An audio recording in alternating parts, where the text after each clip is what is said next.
Welcome to the Anchor Your Retirement podcast. I'm your host, Barbara Gullen. Tony, I feel like I haven't seen you for a month. Yeah, No, it hasn't been that long. it's been a couple of weeks. It's It been a has. couple of weeks, but you've been busy. You've had a birthday. You went to a big financial conference out in Colorado. You've done a lot of traveling and celebrating recently, haven't you? I have. It's been That's a good. really good couple of weeks, but it's time to get back to doing what I do best, and that's helping people out and talking to you every Friday. So Yeah, we have fun each Friday when we do the show. I absolutely love it, Barb, and you always have a great wealth of information to share with our listeners and viewers out there, and that's good. But we also have fun. We talk quite a bit we do. before and after the show, covering all the bases. We're Yes. covering a lot of bases today. And So, I'm happy that the Royals beat Cleveland last night. So, yeah, KC Royals, go Royals. yes, Yep, I'm always yes. happy when they beat Cleveland, Oh because my gosh, they are always ahead of us in the yeah, division. I'm a Twins fan, so I'm also in that This division. this year is not panning out so great for you, is it? No, it's not the year. But there Last hardly year, have you been. guys were phenomenal. Yeah. So I don't know. We'll see. In baseball, there's so many games, right? It's just, Mhm. yeah, that's my problem with it. But I love baseball, and I don't mind the Royals, so that's good. I know you're a Royals fan. And And I just love the nuances of the game. I yeah, really, really do. yeah, Being an engineering geek, there's just so many physics assignments that come to mind when those things yes. happen. But Some great examples to use for physics in baseball. yes, yes. Well, we're not talking about baseball though today. We're No, talking we're about not. survivor benefits for federal employees, because I know you work with a lot of federal employees, and we have a We lot of do. federal employees that listen to the show. So I know you like to cover probably once a month or every other month a topic for federal employees. What do Mhm. you have for us today? Today, we're going to talk about the survivor benefit for your FERS pension. Now, there are a few of you out there that are CSRS, and some of these rules are going to apply, but the biggest difference between FERS and CSRS, or FERS and CSRS, as they call it, but I sound like I'm sneezing when I say that. Anyway, Furs and sirs. um, is CSRS pensions can choose any survivor percentage up to 55% of their pension. Okay. FERS employees are limited to either a 25% or a 50% if they leave a survivor benefit. They can also leave no survivor benefit. And in some circumstances, that makes sense. Um, but for those federal employees that have a spouse who is not a retired federal employee, if they're covered on your health insurance, you have to leave a survivor benefit. Or if you pass away before they do, they will not be entitled to carry your health insurance anymore. Hmm. So, if I'm a federal employee, but Mhm, let's say my wife isn't, mhm. and I pass away, she doesn't get to keep any of my health benefits If that there she is was no on. survivor pension, Oh, okay. But okay, if there's a survivor pension, she can she stay on those health benefits. she will get, if there's a survivor pension, she can Mhm. keep getting my pension, and or some of it, Right. and health benefits if she was on my plan and I have her listed as eligible Right. for survivor benefits. Right. Now, there's rules around being eligible for the health insurance with the pension. You have Sure. to be on the health insurance for the last 5 years of your employment. Sure. You can't just add a spouse when you decide to retire Yeah. and say, oh, this is more cost effective. You have to plan ahead. And that's why it helps to work with a fiduciary or somebody who definitely understands how your federal benefits work Yeah. Somebody so like that yourself, you do you're this for right. people. Yeah. Right. I do this for people. I have been working with federal employees, through my ex husband since about 2014. However, both of my parents were federal employees. I think I've mentioned that about Yep. every time we've done a federal employee. Right. But it guys, I grew up around this, and I Yes. understand what happens when you make poor choices. Because my dad lost out on all of his benefits by taking a cash distribution of his pension deposits. Hmm. Yeah.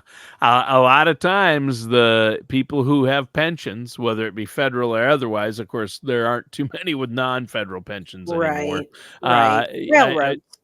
You'd be hard pressed to find them. But the federal pensions, I know a friend of mine had an option to get a buyout.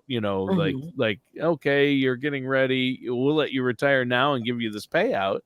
But then you have to agree you're not going to get your pension. You're going to just take a lump sum, mhm. right? And sometimes or a smaller sum or so and then your spouse loses out when you make that decision, because then Right. what do you do with that money? Are you going to be able to earn enough to keep up that income you would have gotten, right? Isn't Mhm. that an issue there too? It is, and, I know somebody who actually took a lump sum distribution of his pension and at first purchased an annuity with it, which sounds like a smart thing to do and probably was, but then he got caught up in, currency trading and thought that that was the answer to everything, and cashed in the annuity, paid a huge surrender penalty because he'd only had the contract for a year or 2, Mm. and moved it all into currency trading, and I don't know how that story ended, but I'm pretty sure it's not a happy ending.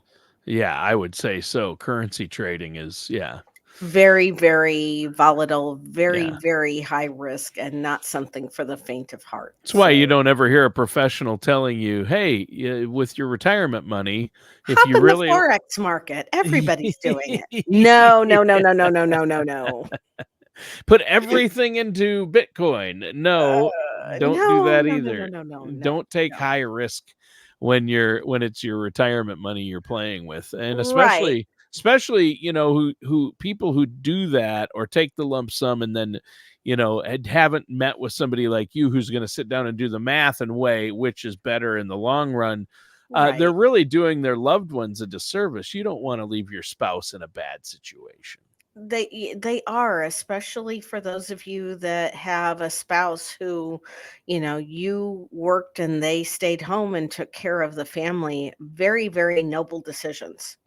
Yeah. you know and I stayed home for a long time when my kids were little. I stayed home from when they were in diapers until they were solidly in elementary school, and my girls are 6.5 years apart, so that was quite a long stretch that I wasn't very Oh, actively in the yeah. workforce. Sure. um y- if we're looking at them having to then turn around and survive on your pension and your social security benefit, we need to make sure that you have structured things so that that is enough to make ends meet. And if not, we need to make sure there's life insurance in place and all of these other things. There are so many moving parts. It's like being handed a 500-piece jigsaw puzzle, and sometimes they forget to give you the box top with the picture on it. So you don't even know what it looks like. Yeah. It's my job as an advisor and as a fiduciary to figure out what that picture is and start putting those puzzle pieces together. What's the most important piece of any puzzle? The box lid. A lot of Exactly. people don't realize that, because if you have 1,000-piece puzzle and you have no idea what the final picture looks like as you're putting it together, it's going to be very difficult. And so the most important piece is the box lid. Somebody needs to give you that overall view, and you're too Mhm, close to your situation to see that.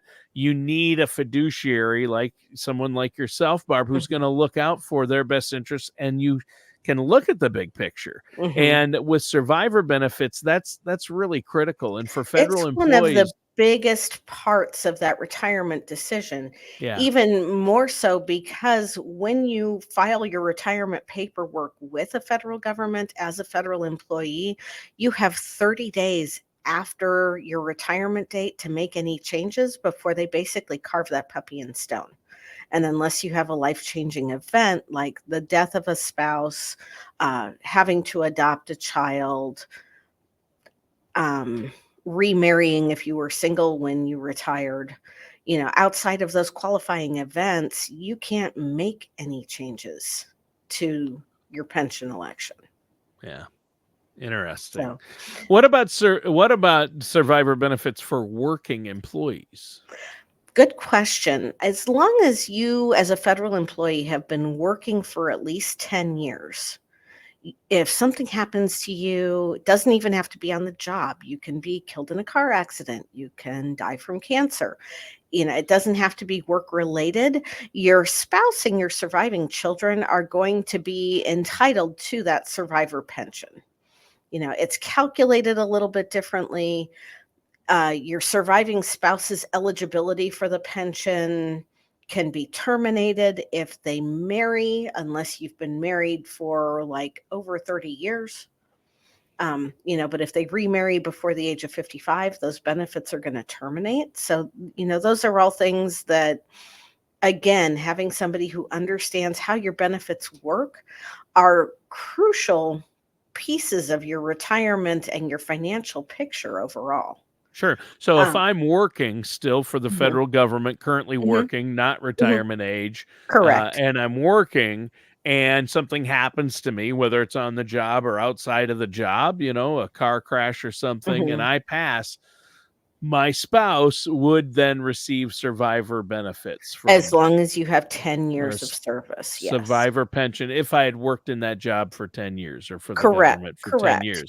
So if And I it's had tenure, basically. Yep. right, Yep. and, going back to the 25 versus 50% survivor, you can choose either of those along with the 0%.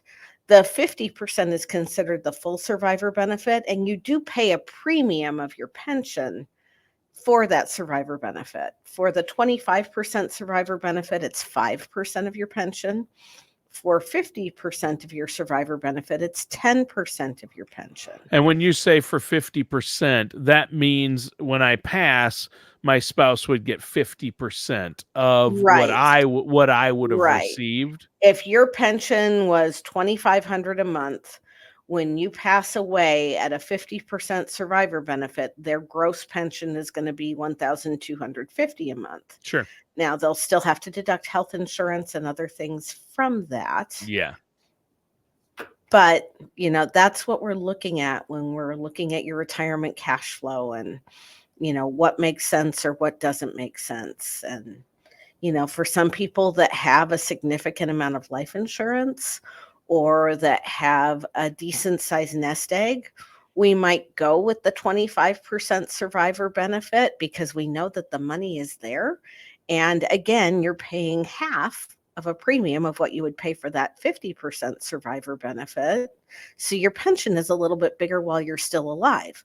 But that's a decision that, again, is one best made with somebody who's also from the outside looking in, giving you that unbiased, to quote Dragnet, just the facts, ma'am, kind of perspective of things Sure. and takes some of the emotion out of it Mhm. so that you're making a decision that makes fiscal sense. Yeah. Yeah. So, That yeah, makes but I that mean, and again, the hardest thing sometimes is to have somebody who passes away while they're still working. More often than not, it's unexpected. yeah. And, hopefully they either have the Fegley group life insurance or some other outside life insurance because that survivor pension isn't going to come anywhere near to replacing a salary, but No. it's better than nothing. Yes. Oh, for sure. So we're talking about federal employee survivor benefits, and you've been doing Mhm. a great job, Barb, explaining them. Now, the last item I know you want to cover today and that we haven't touched on is child survivor benefits. What Right. about children survivor benefits for federal employees? If you have minor children, they are automatically going to be entitled to that survivor benefit. And they will get to keep that survivor benefit at least until they're age 18. If they are a full-time college student and don't get married, they can keep it until age 22, the survivor benefit. They can stay on the health insurance until 26, but that survivor pension benefit goes until 22. Or if you happen to have a child that is deemed disabled before the age of 18, uh, whether it's cerebral palsy or low functioning autism or something where they're not going to be able to live independently, they will get to carry that survivor benefit, and along with it, the health benefits for the rest of their life. Wow. That's Mhm. that's amazing, really. It is. It is. Yeah. The nice part is that the child survivor benefit is something that is automatic. So while there's probably paperwork to fill out with it because it is the government and they have a form for everything, Oh, yes.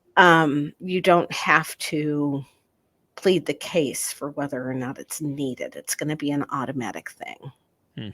Okay. Well, I think you've done a good job of covering federal employee survivor benefits. And I know there's more to it. There's a lot of nuance.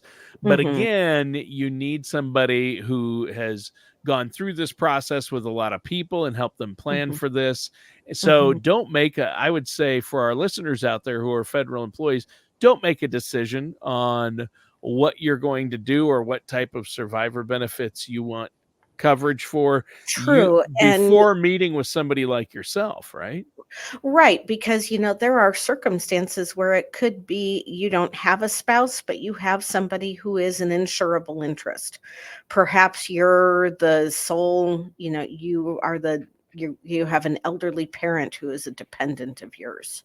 Sure. You can, through the process, have them declared an insurable interest Oh. so that, heaven forbid, if something happens to you, that surviving parent then also gets a survivor benefit as well. Ah, okay.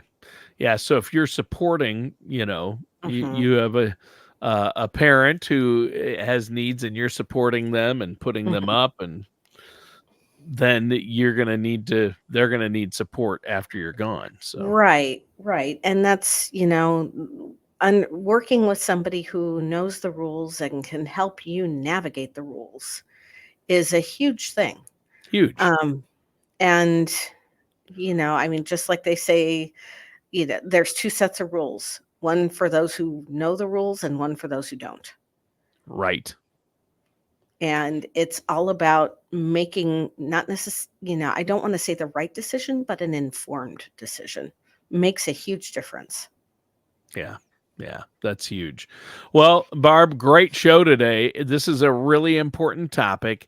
If our listeners out there want to sit down with you and your staff there and talk about it, how can they get a hold of you? They can always reach out to us on our website at anchoryourretirement.com or call our office at area code 913-553-6222. It's an automatic attendant. Not my favorite thing, but at least I know the phone is going to get answered even if it's outside business hours. And select the option for appointments and scheduling. And if our team isn't in the office at the moment, or if it is after hours, leave a message, but we will get you on the calendar where you can come in for a complimentary consultation where we'll take a look at what's going on. We'll tell you the good, the bad, the ugly, and help you make that informed decision. Yeah, I think that's great, Barb, that you offer that no charge, no obligation consultation. Again, Mhm. that number is 913-553-6222, or go to anchoryourretirement.com. And Barb, great show today. Thanks, I Tony. It was really good to see you. Yeah, good to see you too. And again, happy belated birthday. Your birthday was Thanks. last week, so that's awesome. And listeners, thanks for tuning in. That does it for today's episode of Anchor Your Retirement with our host, Barb Gullen. We'll see you soon.